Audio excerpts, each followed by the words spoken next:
Mr. Jack Benny in tonight's presentation of Suspense.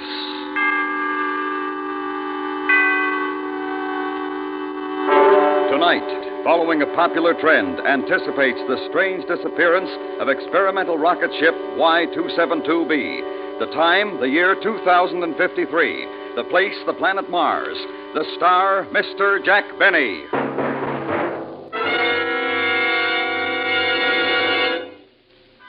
And now, presents transcribed Plan X, starring Mr. Jack Benny, hoping once again to keep you in suspense.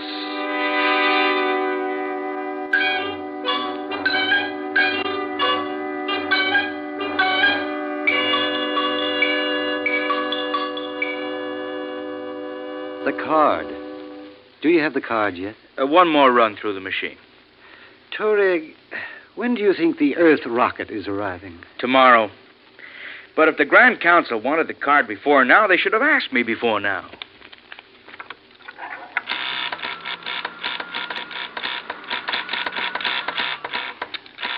Is that it? Let me see it. Here. 13756. Zeno. Assembly line worker. Atomic escalator factory. Tourig, this is the man for the job? He has the specifications called for. An assembly line worker. Why, it's incredible.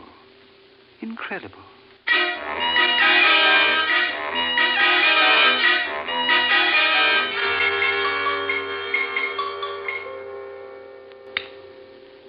Yes? Yes? Right away.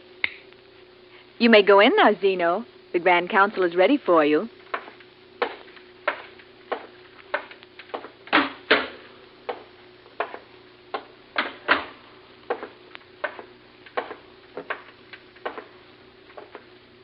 One 3756 called Zeno. Come forward. Yes, sir.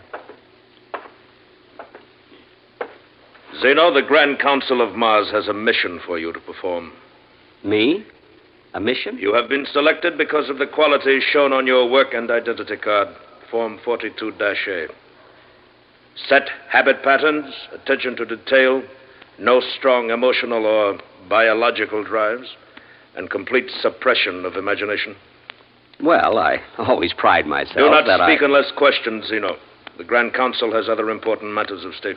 Of course, of course. You have heard the telephone broadcast that an armed rocket from the planet Earth is approaching Mars. Oh, I did hear something about it, yes. Their course has been plotted as bringing them to a landing on the plain outside the city at 10:14 tomorrow morning. 10:14. You know, I wouldn't mind seeing that. You will see it, Citizen Zeno. Me? You. Well, I'd certainly like to, but I'm due in the atomic escalator factory at 8. I'm on stair treads, you know. And We've arranged a leave from your job. Leave? Well, I'm not arguing with the Grand Council, but I've got a pretty important job there, and... 13756, you've been selected to meet and deal with the Earth rocket. Me? You will put Plan X into operation. Plan X? Citizen Zeno, every Martian for the last 50 years has been thoroughly grounded in Plan X, if and when a rocket should come from the Earth. Oh, Plan X. Oh, you see, I thought you said Plan X, of course. Then you understand and accept the responsibility. Oh, anything to help out. Those assisting you on the mission will be in contact with you. Good, good. Have the other council members any questions? I don't believe so. 13756 called Zeno. You are now officially operating under the provisions of Plan X. Well, thank you.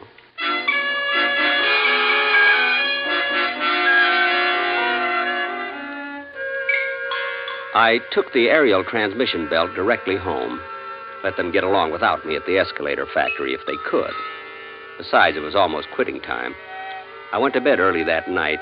Tomorrow was going to be a big day. Plan X. Out of the whole population of Mars, I was picked to carry out Plan X. Oh, I'll admit I had my criticisms of the Grand Council in the past, but this restored my confidence in them. Yes, sir. They couldn't have picked a better Martian.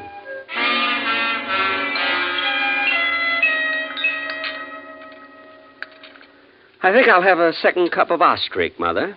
Zeno, you haven't time. You'll be late for the factory as it is. As I told you, Mother, I'm on leave. Orders of the Grand Council. Oh, yes, of course, Plan X. But will the Grand Council care if you don't get your job back? There won't be any trouble. They couldn't replace me in stair treads, and they know it. Pass the Gorot, will you, Mother? Here. But it's fattening, Zeno. Well, I got a hard pass coming up, Mother. I owe it to myself. And you will be careful, Zeno. Oh, Mother, if I've told you once, I've told you 1,000 times. It's just an invasion rocket from that stupid planet Earth. So will you stop worrying? Ah, you're just like your father was, Zeno. Too brave for your own good. I am? Well, it's nothing, really.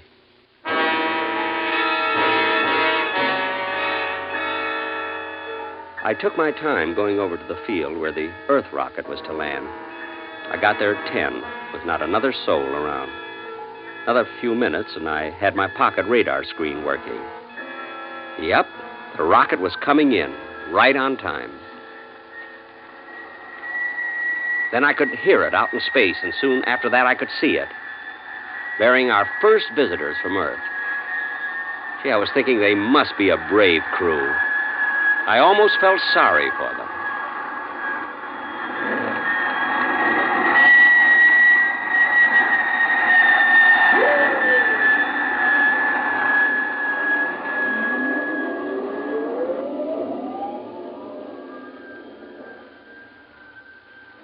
It wasn't a bad landing.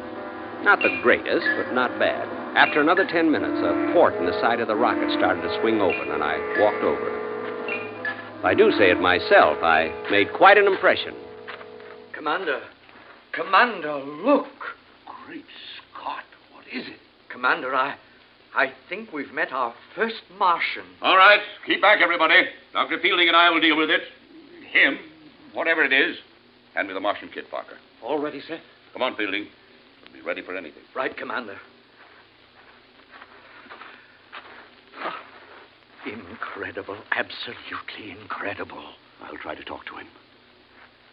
We Earth people, we friends. Friends? We come from out there. Oh, blasted Fielding, I feel like a fool. Let me try, Commander. We bring you presents. Here, we bring you beads, cloths of many colors. Take them. You wouldn't have something a little more conservative? Fielding, he speaks Esperanto. Incredible. Gentlemen, welcome to Mars. It's almost as if he was expecting us. Oh, yes, for some days now. Ever since you left Earth, as a matter of fact. You hear that, Fielding? Commander, we may very well be in the presence of a superior race. Well, thank you. You say you expected us? Everyone expected us? Oh, certainly. But you're here alone. Yes.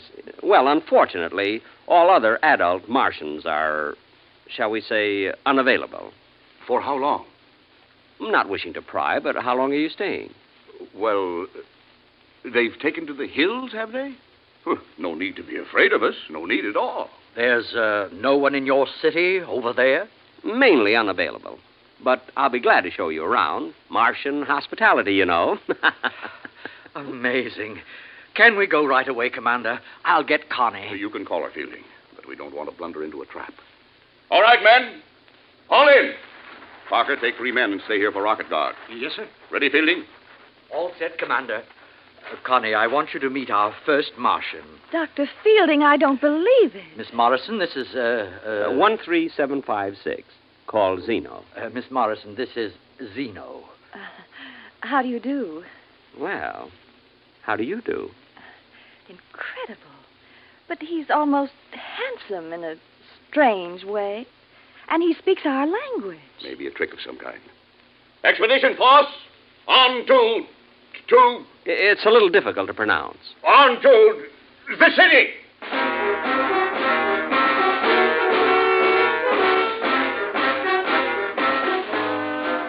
We marched into the city, which, of course, appeared quite deserted. Plan X. I showed them a few of the sights, the canals, the Og factory, and the hall of the Grand Council. I was walking alongside of Connie, Miss Morrison, who was most unlike the women of Mars. I caught myself showing off, riding the aerial transmission belt with one hand. Finally, I took them all to the Art Museum. Oh, Commander, this place, this civilization, it's fantastic, fantastic. Look at this sculpture, Dr. Fielding. The line, the detail. I've never seen anything so beautiful. It's nothing, really. Gino, you don't mean that you...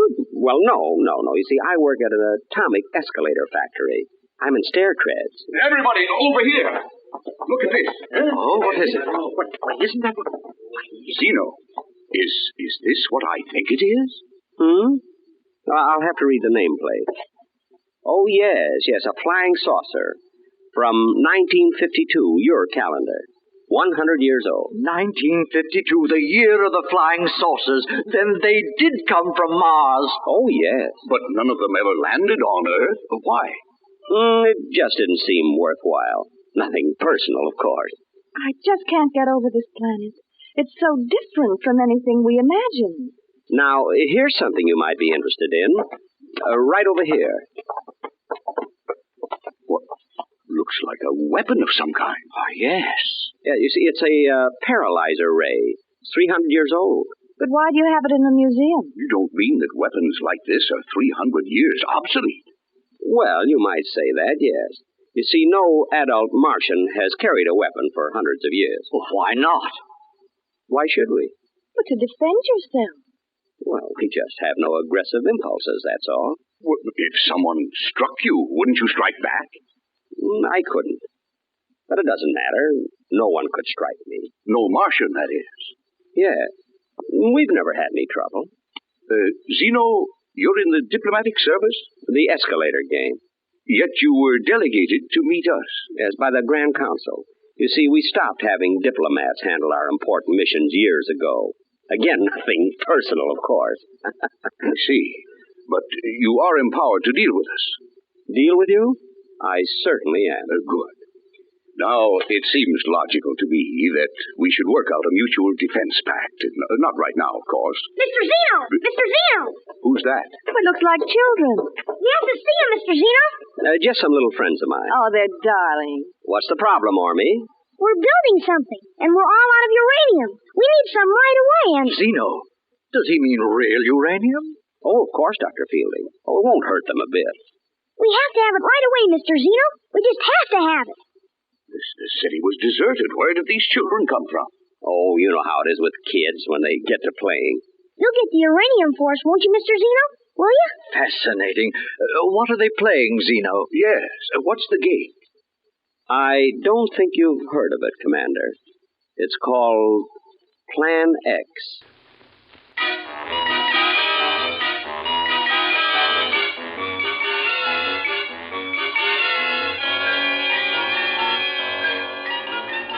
Bringing you Mr. Jack Benny in Plan X. Tonight's presentation in radio's outstanding theater of thrills, Suspense.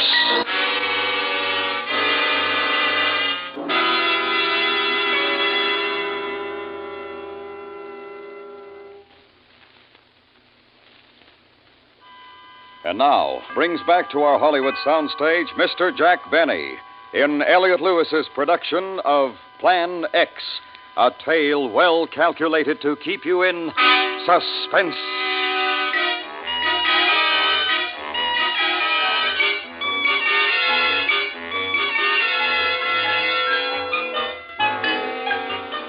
For the next week, I showed the Earth expedition around the city, signed a few treaties, and had several long conversations with Miss Morrison. Well, not too long, but I felt we were building a solid friendship. It was too bad it was coming to an end. You're not going out again this evening, Zeno? Mother, so I've been out 2 evenings in a row. Doesn't have to be fatal, you know. This is the time of year you always get that chest cold. Oh, chest cold, chest cold. Anyway, Mother, I have to go over to the rocket. Don't they plan to go back to Earth tomorrow? They plan to, yes. Miss Morrison promised to take a little farewell walk with me this evening. Don't let her keep you out in the moonlight too long, Zeno. Mother, why, that's the most ridiculous thing You just don't know how attractive you are. Now, Mother, Miss Morrison and I are merely friends. And to think of anything beyond that is just... Mr. Zeno! Mr. Zeno! We're almost finished the game, Mr. Zeno. Good. All finished, Army? Just about. It's tomorrow morning at 8:45, isn't it? 8:45. Anything else you need, Army? I mean, any more uranium? No, I just wanted to make sure it was 8:45. Well, see you in the morning, Mr. Zeno. Goodbye, Mrs. Zeno. See you in the morning, Army. Such a cute little fellow, Zeno. And smart. Is he? Mother, you have no idea.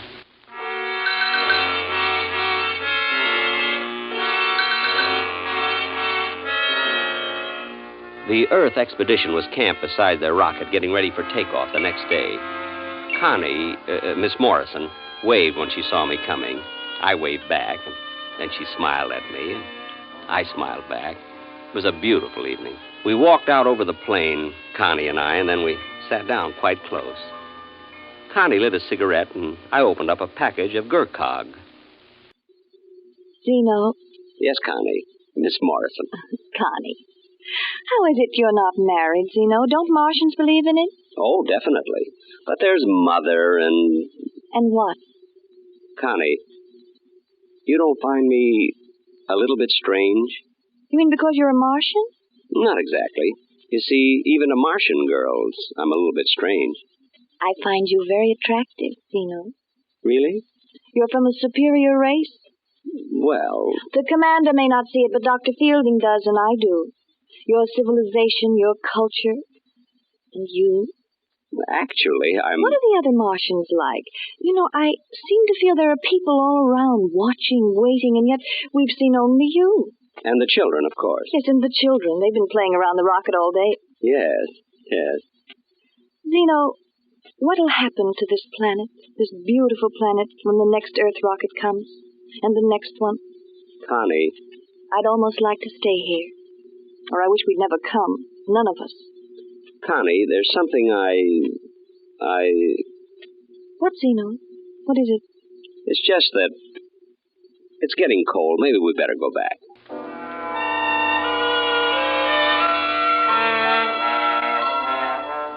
I walked with Connie back to the rocket, and then I went home.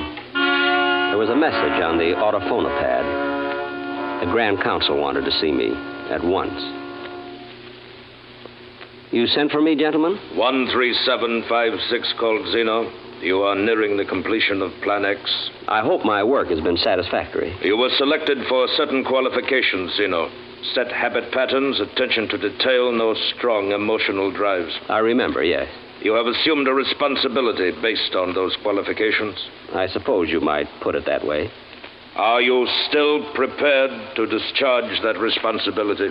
Well, I think you might as well know that it's been my criticism in the past, as well as that of a lot of other taxpayers, that the Grand Council interferes entirely too much in the private lives of, well, what I mean to say... Are you prepared to discharge your responsibility? But about Connie, I mean Miss Morrison, isn't there some way... You know that there is not. Well, I suppose not, no. Plan X will then be completed. I assure the Grand Council, at 8:45 tomorrow morning, Plan X will be completed.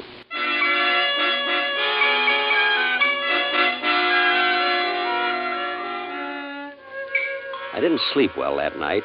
Mother was worried when I hadn't any appetite in the morning. She thought it was the start of one of my chest colds.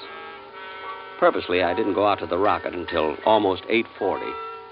They were blasting the motors, getting ready to take off. Zeno, I thought you weren't coming. I overslept, Connie. That is, I didn't really oversleep, but... The children have been here for an hour. We're just about finished playing, Mr. Zeno. Oh, good, Army. Did you win the game? Plan X? I think so. We'll know in a minute, Mr. Zeno. They're so intense. Are the children on Mars always that way, Zeno? Well, not always, no. Come to see us off, did you, Zeno? Good boy. We counted on you. Well, thank you. Come over here, Fielding. Yes, Commander. Connie, Fielding, Zeno here has been so helpful to us that I've come to a decision. That's very nice of you, but I'm pretty well stocked up on beads right now. A different kind of a present. Zeno, I've decided to invite you to come with us to Earth. To Earth? How about it, Zeno? We're taking off in 16 minutes at 9 o'clock. How about it? Well, it's not that I don't appreciate your thinking of me, but Mother would worry and... You see, we need you, Zeno. That's not true. Well, I'm afraid it is. You see, I think Zeno is a much more important man than a worker in an elevator factory. Escalator. I'm in stair trends. And if we have Zeno along the next time we come back to Mars, we'd be much less likely to run into, well, an ambush. I'm afraid he's right, Connie. He's not right. How about it, Zeno? Thanks, but no. Commander, those kids, they've got some sort of a ray gun set up. Fielding. Is it real, Fielding? Why, it looks like it, Commander. Get Zeno over in front of us, quick. Now they can't shoot without hitting him. Get your gun out, Parker. You mean the kids, Commander? If we have to, yes. Tell them not to fire on us, Zeno. I'm sorry, Connie. Really sorry. Oh, it's all right, Zeno. Do what you have to do. Shall we shoot, Mr. Zeno? Have your gun ready, Parker. It wouldn't do any good, Commander. All right, Army. Plan X.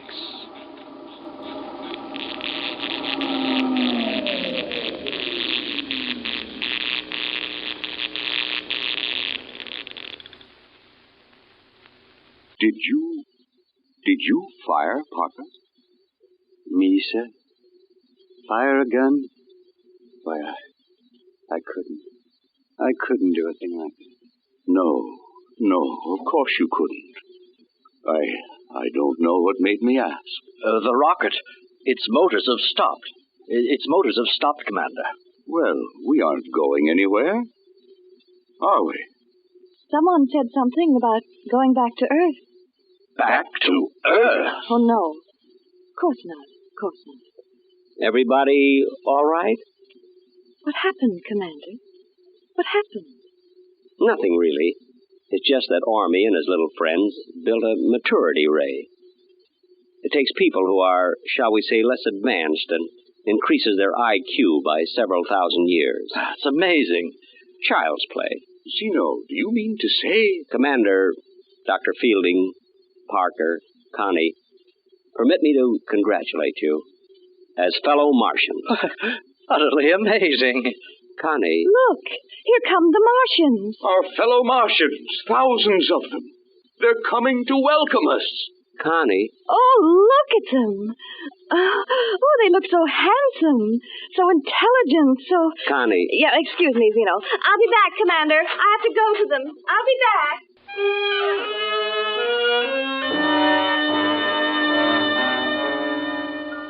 Well, she did like me for a while.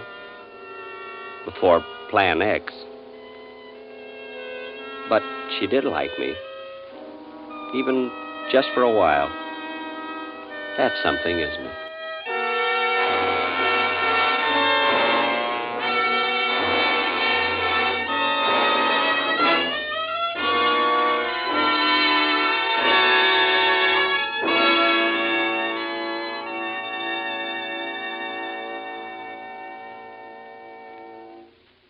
Suspense. Tonight's star, Mr. Jack Benny. Next week, Suspense.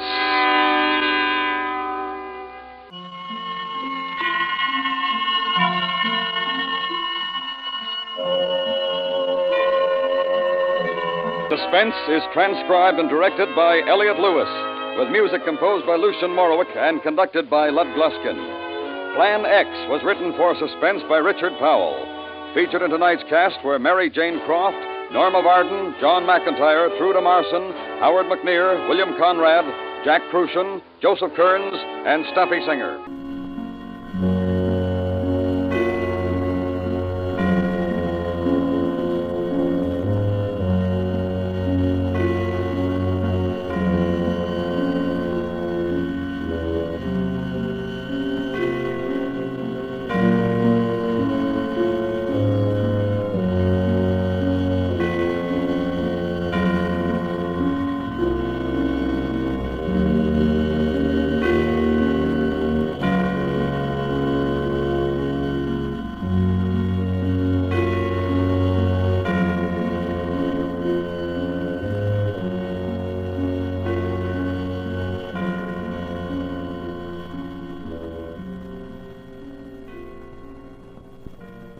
This is the CBS Radio Network.